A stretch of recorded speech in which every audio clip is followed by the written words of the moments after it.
Chers frères et sœurs bien-aimés, nous parlions justement ce matin de la pureté d'intention qui est le mobile d'entrée dans la vie divine volonté. Voyez, frères et sœurs bien-aimés. Donc l'intention droite, c'est le premier palier. L'intention droite, c'est l'intention pure. C'est l'intention dénuée de tout intérêt, qu'il soit de l'ordre des attachements matériels ou affectifs ou autres. Et naturellement, on entre justement dans tout le travail de dépouillement de toute la spiritualité chrétienne. Voyez, frères et sœurs bien-aimés. Aucune spiritualité, encore une fois, ne fait l'économie du dépouillement quand elle est chrétienne. Et naturellement, il y a une présentation de la divine volonté qui est, de fait, donc, prends ta tasse de divine volonté et immédiatement tu es gonflé de Dieu et plus rien, tu n'as plus aucun effort à faire sinon de te laisser enfler par Dieu qui t'habite et te voici, voyez, frères et sœurs bien-aimés. Et ce n'est pas pour rien que pendant 20 années durant, le Seigneur a donné des leçons magistrales sur les vertus. Et plus particulièrement, tout ce qui concerne le détachement, le dépouillement, n'est-ce pas, ce qui est aujourd'hui appelé ascèse. Naturellement, nous disions la dernière fois, frères et sœurs bien-aimés, que la vie dans la divine volonté n'est plus une vie d'ascèse rigoureuse et de titanesque effort pour tenter d'approcher le divin. Ça n'a plus absolument rien à voir. Entre se détacher le regard des nappes d'autel ou des vitraux, pour se concentrer sur l'essentiel de Christ qui est qui est à l'autel, comme Jésus le recommande à l'usage Picaretta, par exemple, et brûler ses yeux pour ne pas voir, pour ne plus voir, vous voyez que la différence est grande. Vous êtes d'accord avec moi? Il n'y a pas de commune mesure entre ces deux formes d'ascèse. Pourtant, l'ascèse est là, dans les deux sens. Mais il y a une plus abrupte et infiniment plus, non recommandable, qui rentre en ligne de compte de ce qu'on parlait des ascèses antérieures. Et naturellement, toute la pratique qui a conduit justement la formation des séminaristes, n'est-ce pas, dans les temps anciens, et qui passait justement par des disciplines que l'on devait s'infliger, qui étaient recommandées, je ne sais pas si c'était obligatoire, mais dans certains ordres, c'était obligatoire. Et j'avais, comme je le raconte toujours, un père spirituel qui est maintenant mort et qui nous racontait combien ils étaient les vendredis, surtout les vendredis, après-midi, astreints à la pénitence, à la flagellation. Voyez. Donc, ils devaient s'enfermer dans leur chambre et se donner la discipline. Voyez. Se donner la discipline par amour pour la passion de notre Saint Seigneur et pour vivre, n'est-ce pas, réparer, ainsi de suite. Donc, ils avaient donc des fouets des fouets de lanière, alors ils se donnaient les coups. Alors, ce père spirituel me raconte que lorsqu'ils étaient au séminaire, quand ils voyaient le supérieur qui passait là, dans les couloirs, alors immédiatement, ils rentraient dans la chambre, pour certains, et alors, ils prenaient le fouet. Alors, ils fermaient la porte, à double tour, ils prenaient le fouet, ils frappaient sur le lit, ils criaient « Aïe, aïe !»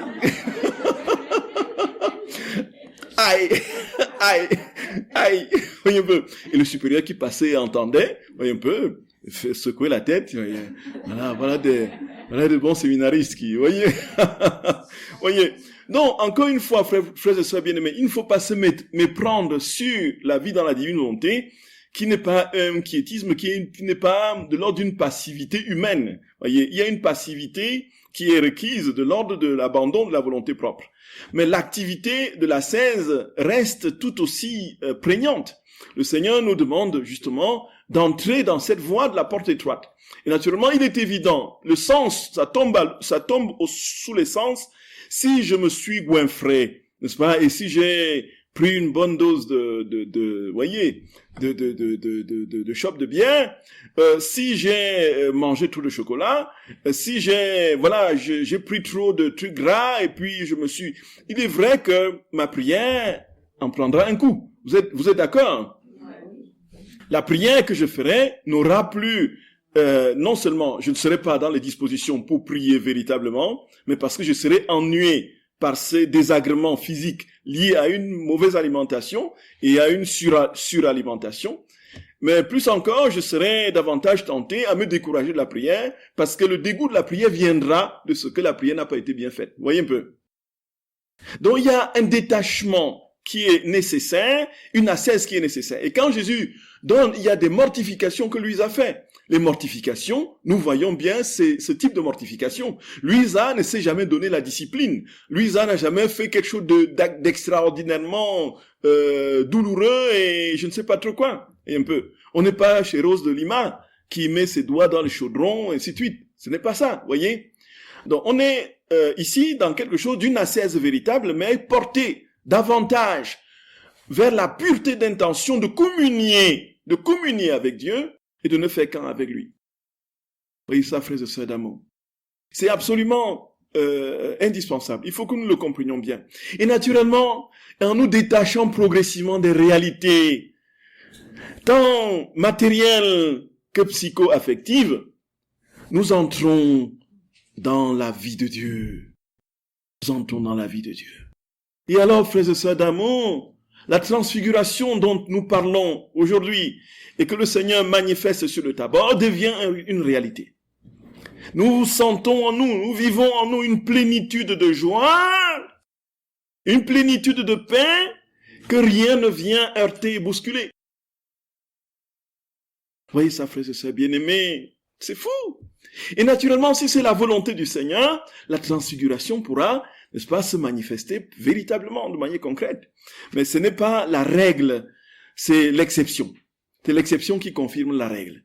Ainsi, les grands saints, dans une intime profonde et intimité avec le Seigneur, vont, pour certains d'entre eux, manifester cette lumière taborique, que les pères d'Orient ont mis fortement en avant, cette lumière taborique qui est justement la grâce sanctifiante atteignant un sommet jusqu'à la consommation en Dieu, dans l'union transformante, et naturellement, avec ce cadeau des cadeaux pour ce qui nous concerne de la divine volonté, où Dieu désormais prend place dans l'âme et fait de notre vie son ciel. Et alors, on peut voir chez certains, comme le grand, celui qui a écrit la thèse de doctorat sur Luisa Picaretta, le père Yanouzi, et il parle de certains saints qui ont atteint ce seuil d'union transformante avec le cadeau de la divine volonté dans sa plénitude. Il parle entre autres de Padre Pio, de Conchita Carbera. Donc, Padre Pio, frères et sœurs d'amour, Padre Pio, toujours Jean de Robert, son fils spirituel, qui va décrire une expérience qu'il a vécue personnellement à San Giovanni Rotondo. Voyez, ils arrivent, ils se lèvent pendant la célébration de la messe. Padre Pio, n'est-ce pas, après avoir communié, après la communion, Padre Pio rentre dans une forme d'extase, une immobilité, où il devient un bloc de prière. Et ce qui est un phénomène curieux, frères et sœurs bien-aimés, va se produire en présence des évêques qui étaient là. Padre Pio va commencer à devenir phosphorescent. Une ampoule qui comme s'il était éclairé de l'intérieur par une ampoule, voyez. Et il éclairait, la lumière s'étendait, et les évêques se sont mis à genoux. Et puis, un évêque expliquait à Jean de Robert, regarde, ça c'est l'union intime transformante, ça c'est l'union mystique, voyez, ça c'est l'incarnation mystique.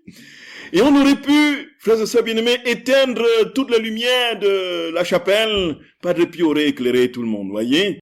Il vous aurait permis de lire votre Magnificat, voyez. Voyez ce à quoi nous sommes destinés? Nous sommes destinés à faire faillite, à provoquer les faillites des compagnies d'électricité.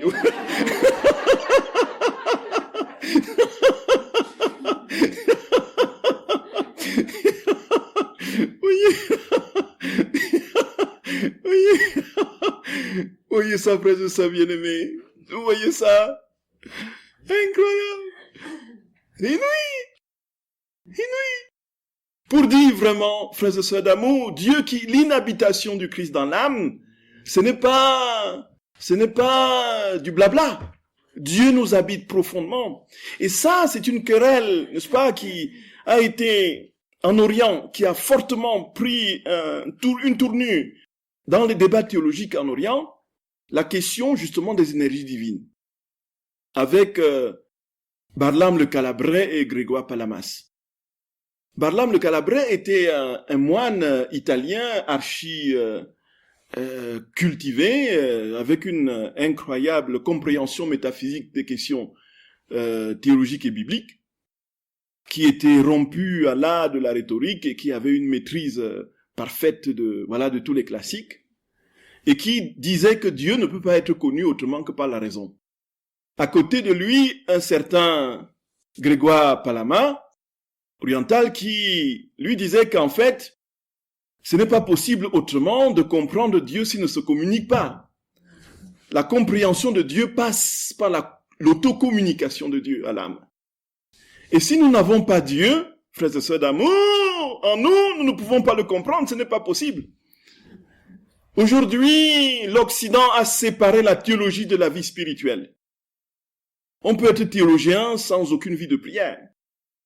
On peut connaître un tas de choses sur Dieu, sur la Bible, et l'enseigner même, sans avoir une vie intérieure. En Orient, la théologie et la mystique ne sont pas dissemblables, ne sont pas dissociées. Le théologien, c'est le mystique, c'est le spirituel. La théologie se fait à genoux en Orient. Et naturellement, frères et sœurs bien-aimés, tout le courant hésychastique, qui est de l'hésychasme, qui a développé justement cette vie de prière intérieure, qui à un moment donné, pour beaucoup d'entre eux, frères et sœurs d'amour, s'est manifesté en une véritable et profonde réalité, incarnation du Christ en leur âme, au point où cette lumière de Jésus est devenue une réalité extérieure. Les exemples sont nombreux en Orient. L'un des plus célèbres, c'est le dialogue de Saint Séraphin de Sarov et de Motovilov. Vous connaissez Saint Séraphin de Sarov qui, n'est-ce pas, se retire dans sa neige et passe son temps à prier. Il atteint un seuil de communion avec le Seigneur, le rayonnement atteint une foule qui commence à le suivre. Et parmi eux arrive un jour un Motovilov qui avait une blessure au pied quasi incurable. Alors il demande la guérison, la prière de guérison du Père. Le Père qui va prier pour lui et puis lui demander auparavant, est-ce que tu crois en Dieu le Père Tout-Puissant? Est-ce que tu crois au Fils? Est-ce que tu crois à l'Esprit Saint? Est-ce que tu crois en sa très sainte mère, la Vierge et bienheureuse bénie? Oui, oui, oui. Alors il prend l'huile de sa lampe qu'il met sur la blessure de Motovilov. Le lendemain, la blessure incurable était guérie. C'était une grosse blessure, un furoncle qui était en train de le ronger. Et il était parti pour ne plus voir le jour, si ça continuait. Et alors il revient, assez impressionné par ce qui s'est passé. Alors il demande au Père, explique-moi, Père. Il se met à l'école de Séraphin de Sarov, qui commence à lui expliquer, je sais pas ce que c'est que, voilà, il demande c'est quoi le Saint-Esprit. Séraphin de Sarov lui explique. Il ne comprenait pas, il ne comprenait rien. Il dit, mais il va dans la création au début, l'esprit qui planait sur les eaux, les prophètes, ainsi de suite. Il explique. Aucune explication. Il est comme bouché. Alors, tout ce qui lui restait à faire, à Séraphin de Sarov, c'était de prier. Il va se mettre en prière, demander au Seigneur, justement, que cette âme devant lui comprenne ce que c'est que le Saint-Esprit. Si, de manière intellectuelle, tu ne peux rien saisir et percevoir, en quelque sorte, cela se révélera à toi. Effectivement, ce qui se produit, il a tenu les mains de Motovilov, et pendant qu'il parlait, Motovilov ne voyait plus le visage de Séraphin, qui était devenu plus qu'un soleil. Il entendait sa voix comme en écho dans le lointain, comme dans un écho, n'est-ce pas, sur une falaise. Et naturellement, frères et sœurs bien-aimés, il dit, je ne vous vois plus, Père, je ne vous entends plus. C'est-à-dire, il était ébloui par la lumière. Le Séraphin de Sarov s'était transfiguré devant lui. La transfiguration, frères et sœurs bien-aimés, comme disent certains, n'en déplaise à certains théologiens de l'historico-critique, des biblistes de l'historico-critique, ce n'est pas des mythes. Ce n'est pas des mythes. C'est la réalité. Nous portons en nous la lumière du Christ, frères et sœurs d'amour. Et à la divinisation, dans la plénitude de la divine volonté, nous serons des êtres resplendissants d'amour. Et naturellement, encore une fois, l'essentiel étant cette communion, la fine pointe de l'âme qui s'unit à celle du Créateur. Et Motovilov a consigné, il a écrit, il a signé l'expérience qu'il a vécue. Saint François d'Assise, ses frères le cherchent. Il est en prière la nuit, il voit la forêt complètement illuminée. Dans le récit de Thomas de Chelano. La forêt illuminée. Il se lève la nuit complètement paniqué. Qu'est-ce qui se passe? Les frères vont, ils cherchent pour trouver la source de la lumière. Et ils arrivent à un endroit, ils voient le père François à genoux dans la forêt. C'est de lui que jaillissait cette lumière qui éclairait la forêt. Quand il est dit dans l'évangile que Jésus est transfiguré et que ses vêtements deviennent plus lumineux que le soleil, c'est un exégète de l'historico-critique ou de l'école de la théologie libérale allemande, l'école de Bultmann et autres, des mythologisations, des mythisations. Ils vont trouver une raison. Mais en fait, c'est pour dire que symboliquement, il y avait une lumière, ils avaient une lumière intérieure où ils reconnaissaient qui était Jésus. Ils ont soudain une lumière intérieure. Comme après, ils vont vous dire que, en fait, quand on dit que Jésus est ressuscité des morts du tombeau, c'était tout simplement un temps, oui, et un temps où il était, et puis un temps, l'ascension, c'est un temps où il est venu, et un temps où il n'était plus là. Un temps dont c'est pour signifier, n'est-ce pas? Et tout est intérieur, tout est spirituel. Rien n'est concret, rien n'est véritable. La multiplication des pains, en fait, ce n'était pas le miracle. C'est que chacun avait son pique-nique dans le sac. Et le moment venu, chacun a sorti son pique-nique, voyez? Ils sont donnés. Il faut trouver une explication rationnelle au phénomène surnaturel de la Bible. C'est concret, frères et sœurs d'amour. C'est concret. C'est concret. Nous ne croyons pas en un Dieu mort. Un Dieu vivant. Un Dieu vivant. Il nous demande tout simplement de tout axer sur lui. Ne cherche que moi. Ne cherche que moi. S'il te plaît. Ne recherche rien d'autre en dehors de moi. La droiture d'intention. Que ton cœur soit entièrement tourné vers moi. Que tu ne partages ton cœur avec rien, ni avec personne. Et alors je te donne en plénitude ce de quoi je t'ai détaché. Mais cette fois-ci de manière divine. C'est la pureté d'intention, frères et sœurs d'amour. Et naturellement, s'il n'y a pas cette pureté d'intention, il ne peut pas avoir de vie dans la divine volonté. Puisque Dieu vient se greffer sur lui-même. Dans la divine volonté, c'est Dieu cherche Dieu. Dieu cherche Dieu. Il dit, où est-ce que je suis? Où est-ce que je suis? Et quand il se trouve quelque part, il entre. On donne Dieu à Dieu. Dieu se cherche lui-même dans les âmes. S'il voit, oui, celui-là, c'est moi qu'il cherche, donc je suis là en lui, puisque c'est moi qui lui donne le désir de me chercher. Et je fonce, il fonce sans tarder.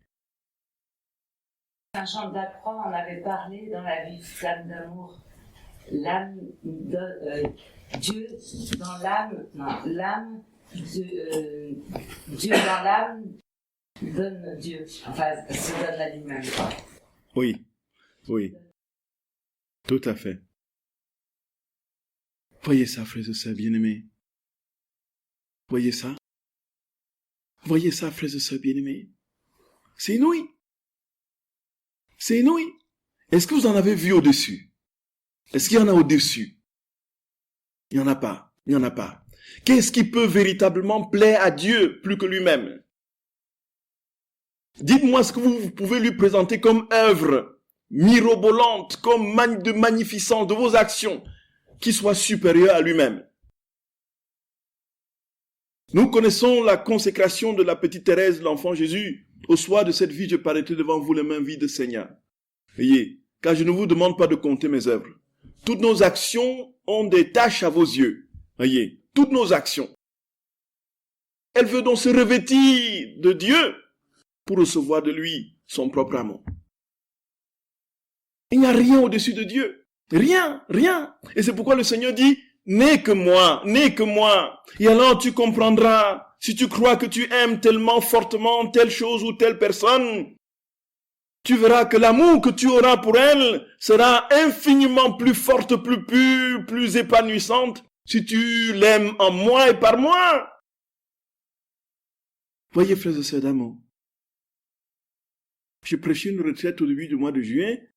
Une religieuse me disait, voilà, en fait, quand j'étais jeune, j'étais rempli de vie, et puis il y avait un amour débordant en moi, il y avait énormément de jeunes garçons qui me couraient après, et j'avais un amour tellement débordant. Je me suis dit, mais est-ce que je dois limiter, est-ce que je pourrais être capable de limiter cet amour débordant que j'ai pour une seule personne? C'est ainsi qu'elle a compris que le Seigneur l'appelait la vie religieuse. Voyez? Voyez?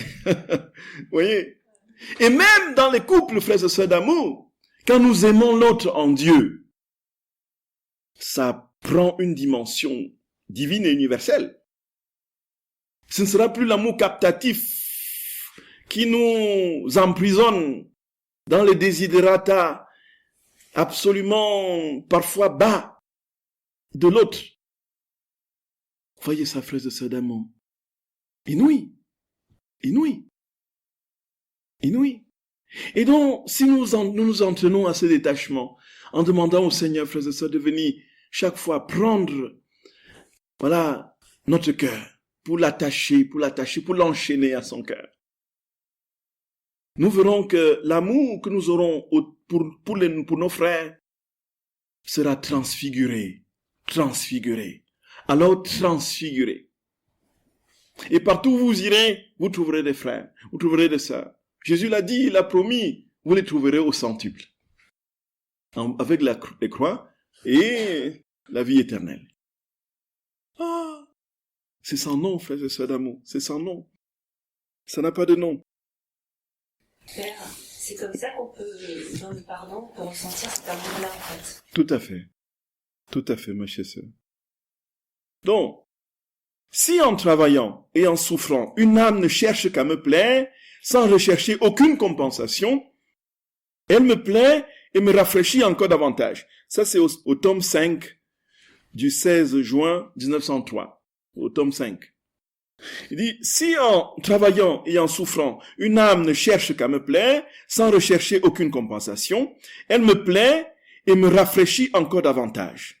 Ce qui rend l'âme la plus chère à mon cœur, la plus belle à mes yeux et la plus intime avec l'être divin, c'est la persévérance dans cette manière de faire. Donc la persévérance dans la recherche uniquement de ma gloire. Elle devient alors immuable et l'immuabilité même de Dieu. Elle entre dans la propriété d'immutabilité de Dieu. C'est infini. Si au contraire, l'âme dit oui à un moment et non à un autre, si elle cherche un but particulier cette fois et un autre but la fois suivante, si aujourd'hui elle cherche à plaire à Dieu et demain à plaire aux créatures, alors l'âme ressemble à une reine un jour et à une ville servante le lendemain. On l'a lu? Tout à fait. Et puis tous les travaux, je vais plus loin donc ça ce sera au tome 7 du 11 septembre 1906. Il dit tous les travaux, les paroles et les pensées des créatures devraient être estampillés du sceau du ad gloriam Dei. Du sceau du ad gloriam Dei. Vous imaginez bien que la petite Louisa, qui n'a pas fait de latin, entend le Seigneur lui dit, tous les œuvres des créatures devraient être estampillées du sceau ad gloriam Dei. Voyez un peu. Elle se pose la question, n'est-ce pas, qu'est-ce que cela veut dire? Bernadette, la Vierge dit à Bernadette, je suis l'Immaculée Conception. Voyez, c'est des formules théologiques qui dépassent de loin leur capacité. Voyez, elle va se le répéter pour dire à son curé, voilà, Immaculée Conception, Immaculée Conception. Vous ne pas oublier. Ça, c'est des signes, frères et sœurs d'amour. Une théologie aussi puissante et forte jaillit du cerveau d'une personne qui n'a fait que 2 ans de primaire, c'est l'évidence que ça vient de Dieu. C'est l'évidence absolue, absolue. La contrefaçon la plus spectaculaire ne réussirait pas à faire un tel prodige. Ce n'est pas possible. Il dit, tous les travaux, les paroles et les pensées qui ne sont pas ainsi marqués demeurent dans la noirceur. Ils sont ensevelis dans les ténèbres et n'ont aucune valeur. La créature ne fait alors qu'accumuler ténèbres et horreurs. Voyez. En ne travaillant pas pour la gloire de Dieu, elle s'éloigne du but pour lequel elle a été créée. Elle reste séparée de Dieu et abandonnée à elle-même. Par contre, puisque Dieu est lumière, les actions humaines faites pour la gloire de Dieu acquièrent lumière et valeur. Ne sois donc pas surprise que la créature qui ne travaille pas pour la gloire de Dieu ne tire rien de ses efforts et accumule beaucoup de dettes. Voyez. Donc, quand nous travaillons pour nos intérêts propres, quand nous travaillons pour notre propre gloire, nous diffusons les ténèbres, la ténèbre dans le monde. Voyez. Nous répandons la ténèbre. C'est fort, c'est fort. De nos actions faites pour nos intérêts propres, sortent les flocons de ténèbres, voyez, comme des flocons de nuages, voyez, des nuages ténébreux.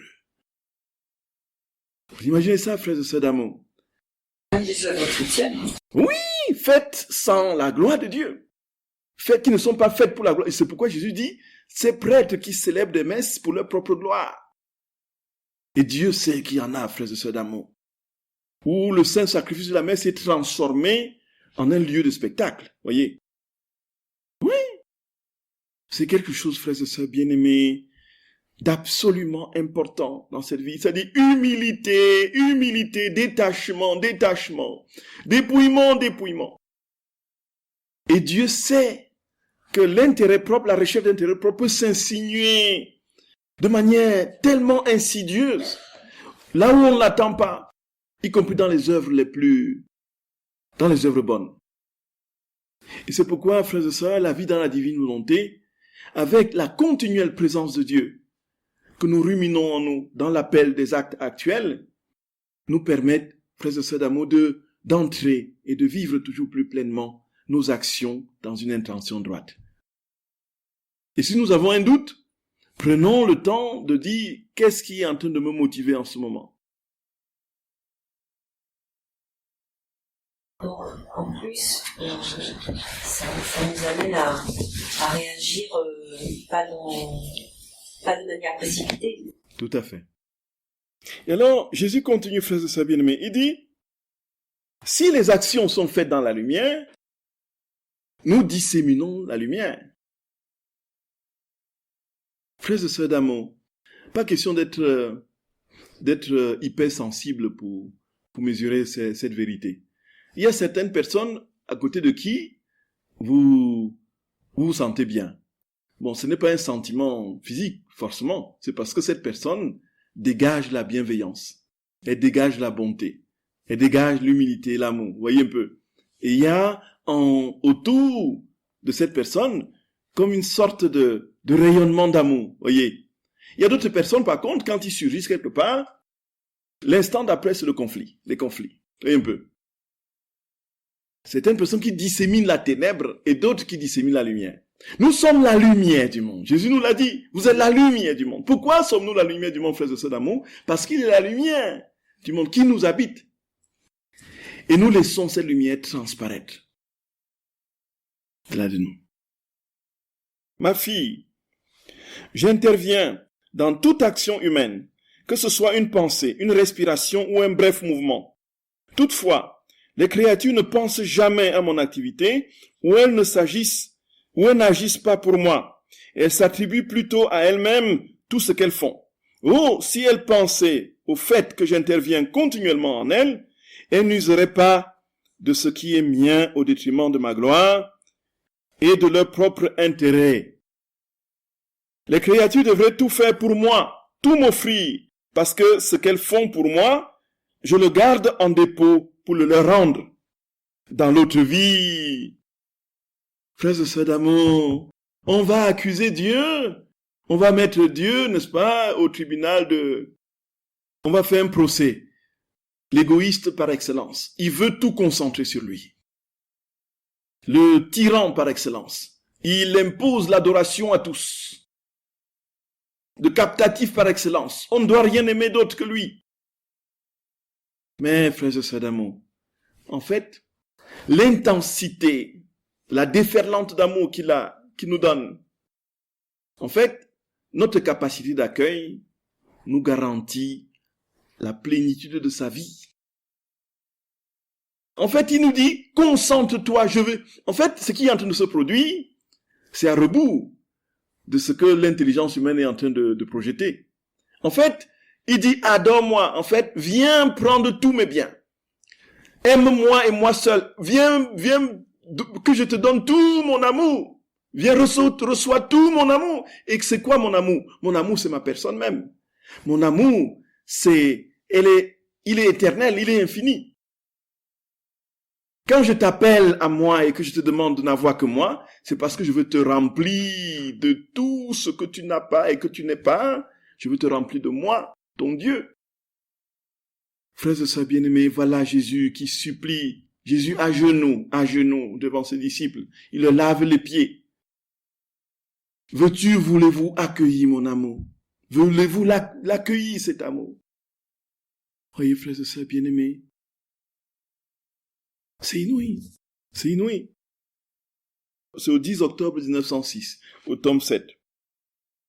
Ma fille, si l'âme est remplie de moi jusqu'au bord, au point de déborder, c'est-à-dire si elle ne pense qu'à moi, ne recherche que moi, ne parle que de moi, et n'aime personne d'autre que moi, s'il semble que rien d'autre que moi n'existe pour elle et que tout le reste l'ennuie, au plus, elle n'accorde que des miettes à ce qui n'est pas Dieu. Par exemple, aux choses nécessaires à la vie naturelle. C'est ce que font les saints. C'est ainsi que j'ai fait pour moi-même et avec les apôtres, ne donnant que des indications sur quoi manger ou sur l'endroit où passer la nuit. Se comporter ainsi vis-à-vis de la nature ne blesse ni l'amour ni la vraie sainteté, et c'est un signe qu'on n'aime que moi. Voyez, dans la sobriété, dans l'attachement aux réalités matérielles. Jésus dit qu'il a donné à ses disciples les consignes de ne prendre ni sac ni sandales, de se reposer là où on leur donne un toit, et de partir si on ne les accepte pas, voyez, de ne rien prendre comme bagage. Et c'était pour les disciples l'entraînement au détachement, de n'avoir pour seule et unique providence que Dieu. Lui, ça l'a vécu très fortement, donc sa source de revenus, c'était la broderie qu'elle faisait, n'est-ce pas, avec les filles qui étaient là, et ça payait juste net, pas un centime de dépasser du budget, son loyer, n'est-ce pas, et tous les dons qu'elle recevait, elle les renvoyait au propriétaire. Elle ne recevait aucun don. Qu'est-ce que ça nous rappelle avec Sainte Bernadette à Lourdes? L'argent que les gens mettaient dans ça la brûlait. Qu'est-ce que le Seigneur veut dire par là? Le Seigneur veut dire, je suis le maître de l'or et de l'argent. Je suis le maître de tous les biens que tu vois. Donne-toi à moi, ne t'attache pas à ces biens. Attache-toi à moi, et le moment venu, quels que soient tes besoins, je t'exauce. Et Dieu sait, frères et sœurs bien-aimés, tous les calculs que l'on peut faire sur l'avenir. Il y a des assurances vie qu'on a fait Et naturellement, le souci, même avec des assurances vie bien établies, on n'est pas tranquille, on n'a pas la paix. Et maintenant, si quelque chose m'arrive, et à ma vieillesse, où est-ce que je serai? Dans quelle maison de retraite? Qui va s'occuper de moi? Est-ce que j'aurai un fils ou une fille pour, ainsi de suite? On est rongé par des soucis interminables sur un avenir sur lequel on n'a pas de prise. Jésus dit, vis le moment présent pleinement en moi. Le lendemain ne t'appartient pas, il n'est pas encore là. Ce que tu as en ta possession, c'est le moment présent. Vis-le en moi, pleinement. Et alors pleinement. Et alors je me charge du reste. Donne-moi tout, confie-moi tes biens. Confie-moi tes biens. Que tes biens soient sous mon patronage. Que ce soit moi le véritable intendant. Voilà ce que Jésus dit, frères et sœurs d'amour. Que je perde mes biens en une fraction de seconde ou n'importe quoi, mais c'est Jésus qui a perdu dans ce sens, puisque c'est lui le propriétaire du bien. Et comme il ne paie jamais rien, voyez,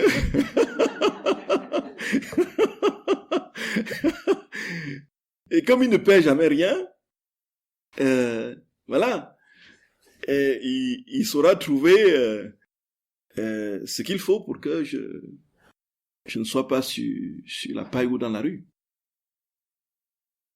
C'est un entraînement continuel, le détachement, frères et sœurs d'amour.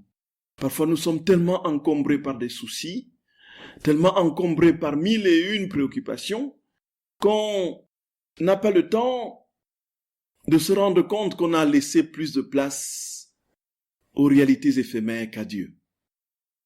Et là, c'est là, sur cet amoncellement de soucis, que l'on va faire la prière dans la divine volonté.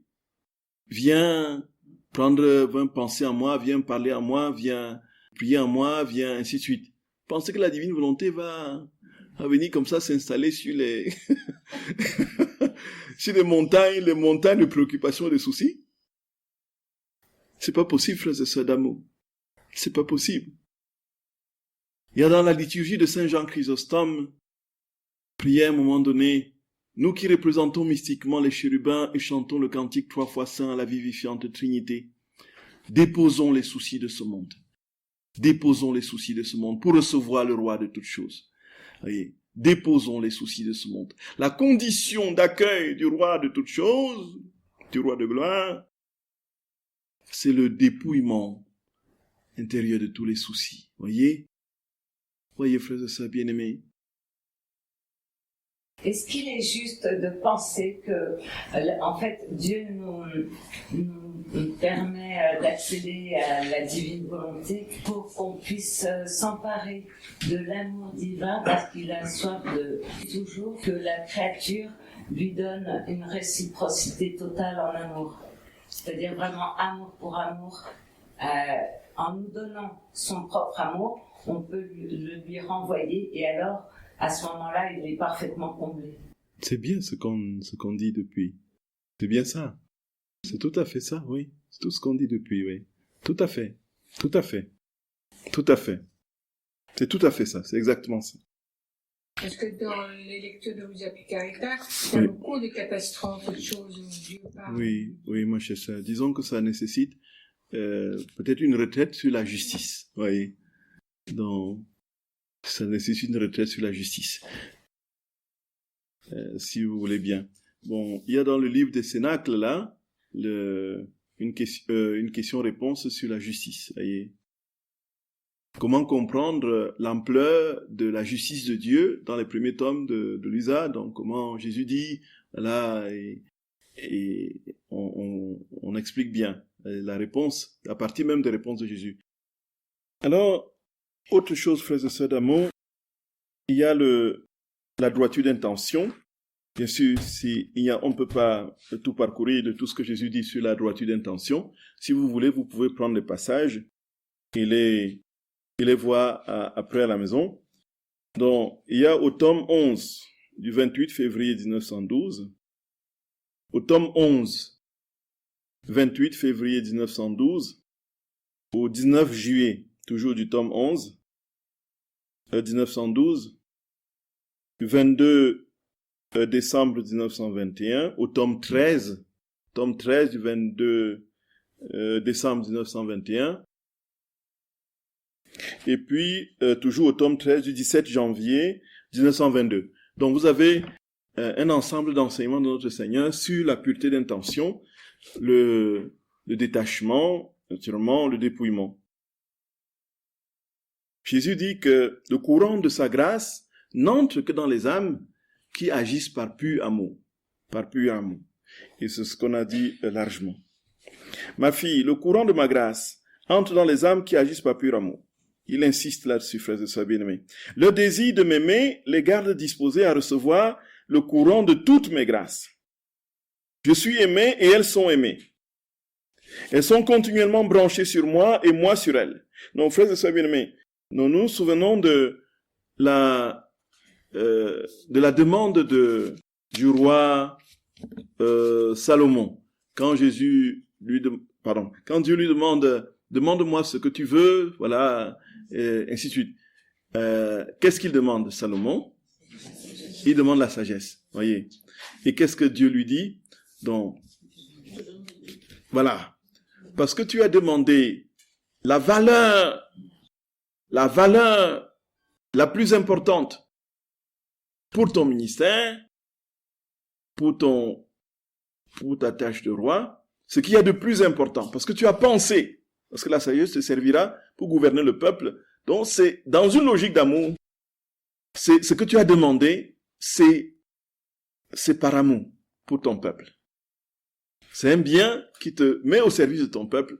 Donc, c'est par amour pour ton peuple. Et alors, parce que tu l'as demandé, alors je te comble de tout le reste. De tout le reste.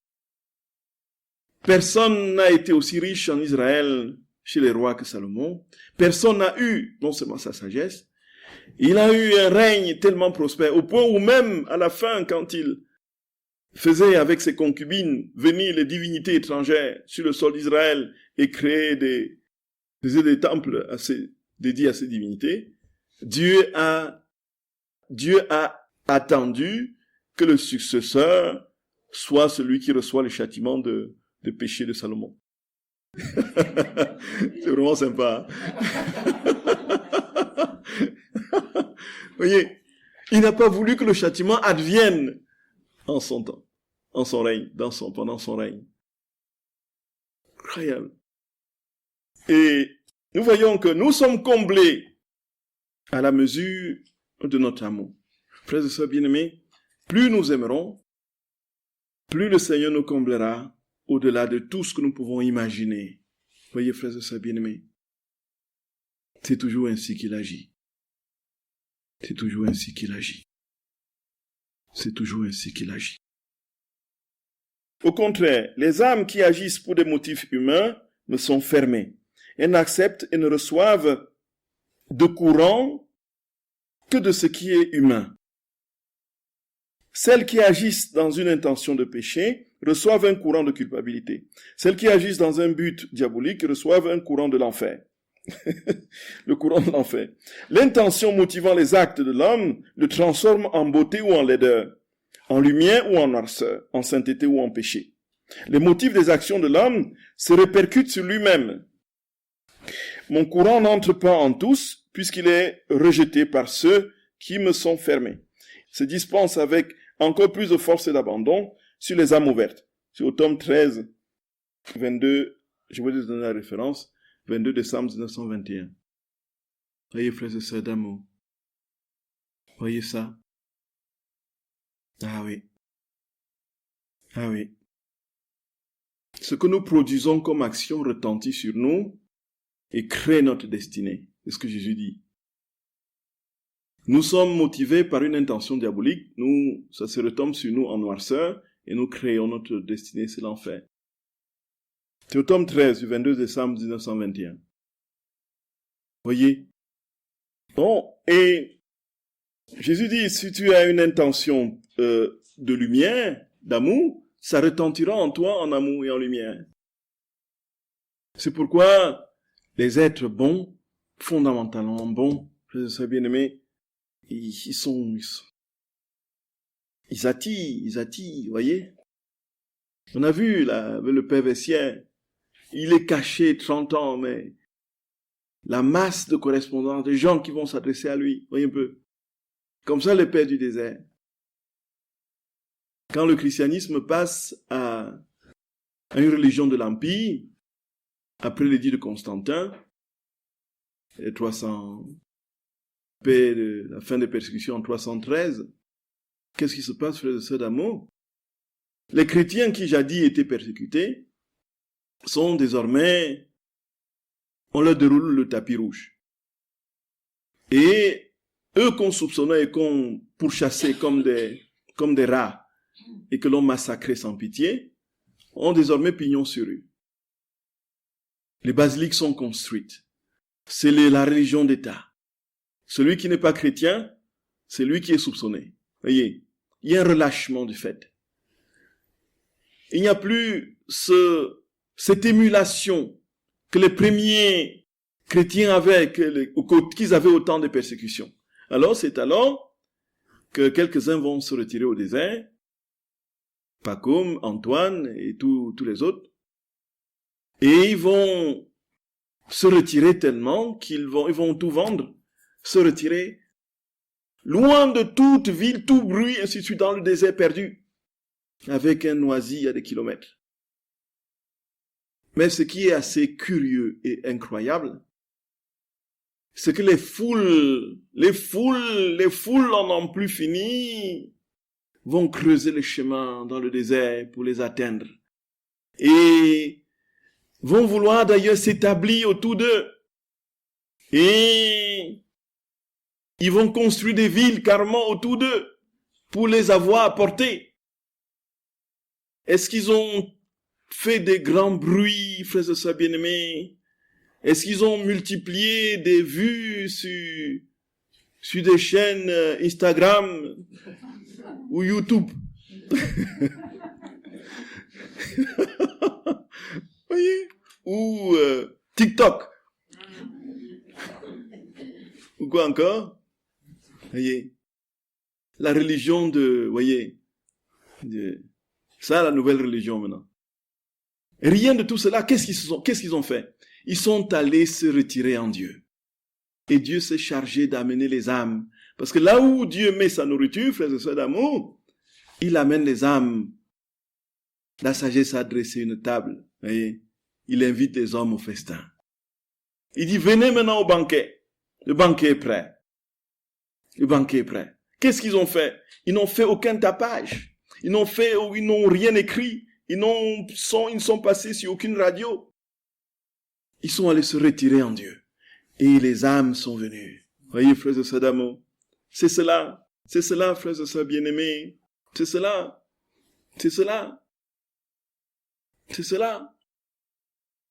Et notre vie, dit Saint Paul, est désormais cachée avec le Christ en Dieu. C'est quel passage, Nathalie? Notre vie est désormais cachée avec le Christ en Dieu. Notre vie est désormais cachée avec le Christ en Dieu. Notre vie est désormais cachée avec le Christ en Dieu. C'est Saint Paul qui le dit. Non, c'est Saint Paul qui le dit. Vous voyez, frères et sœurs d'amour. Voilà, c'est Dieu, la divine volonté, c'est ça. Se cacher en Dieu. Dieu nous emmitoufle de lui. Voyez? Et c'est lui qui se répand. Et c'est lui qui fait le reste. Il nous fait connaître s'il le veut, comme il le veut, quand il le veut. Ou bien il nous cache pendant 30 ans, 40 ans, voyez? Et puis la seule année qui reste pour notre vie, c'est sa vie même. Il est caché pendant 30 ans et les 3 années qui restent, il se diffuse. Dieu se diffuse à une vitesse maximale. Colossiens, combien, maître? Colossiens 3:3. Oui, tout à fait, c'est bien. Il me semblait bien que c'était un truc, un chapitre et un verset identique. Oui, c'est ça, exactement. Ouais. Notre vie est désormais cachée avec le Christ en Dieu. Colossiens 3:3. Frères et sœurs bien-aimés, ce qui a lieu vraiment de prendre au sérieux. Quelle est notre intention? Quel est le mobile de nos actions? Pourquoi est-ce que je fais ceci? Pourquoi je pose cet acte? Toutefois, je termine par là, pour que ces actions soient dénuées de toute substance, empoisonnées, elles doivent être pures, sans intentions humaines, seulement pour me plaire. Autrement, même dans les actions qui paraissent les plus belles et les plus saintes, du poison peut se trouver. C'est ce qu'on a dit. Étant le bon dans toute sa pureté, je fuis ces actions contaminées et je ne leur communique pas la vie. Ainsi, en dépit du fait que l'âme semble accomplir le bien, elle est anémique et se nourrit d'un aliment qui lui donne la mort. nous produisons des actions qui sont des poisons, qui nous donnent la mort, parce que c'est truffé d'intérêt.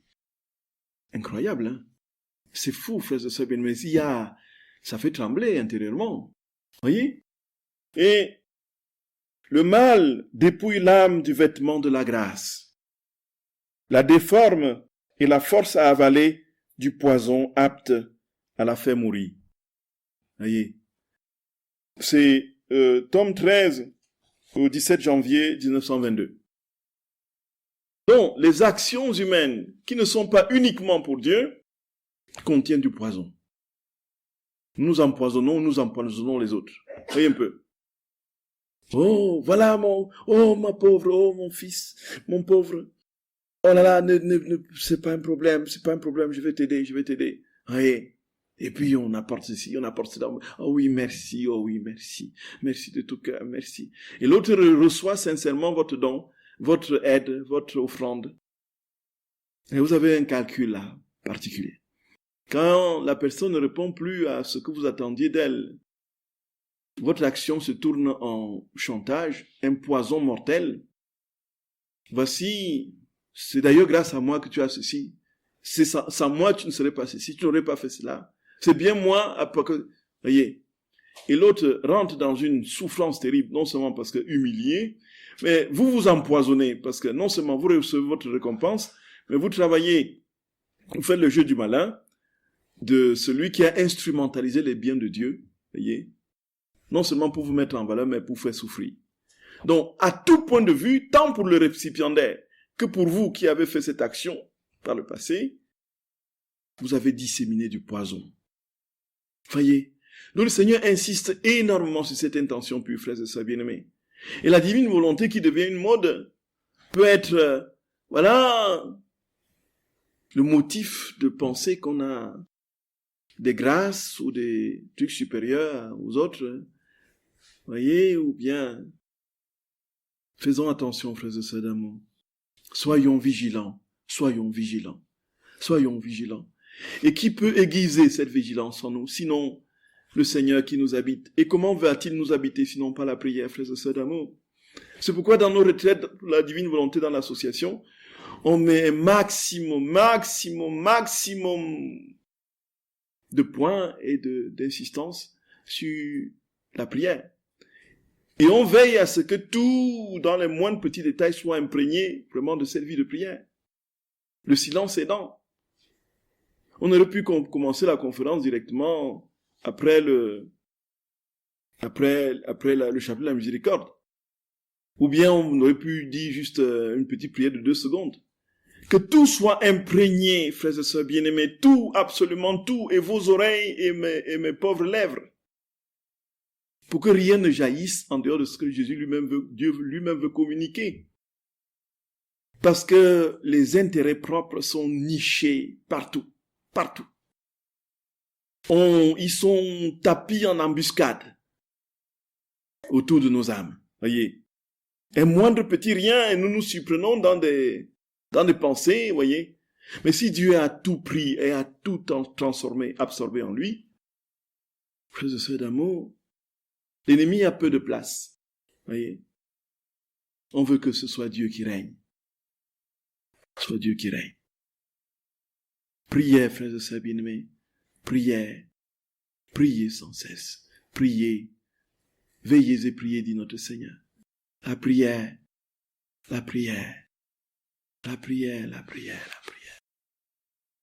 Je vous salue Marie, pleine de grâce. Le Seigneur est avec vous. Vous êtes bénie entre toutes les femmes. Et Jésus, le fruit de vos entrailles, est béni.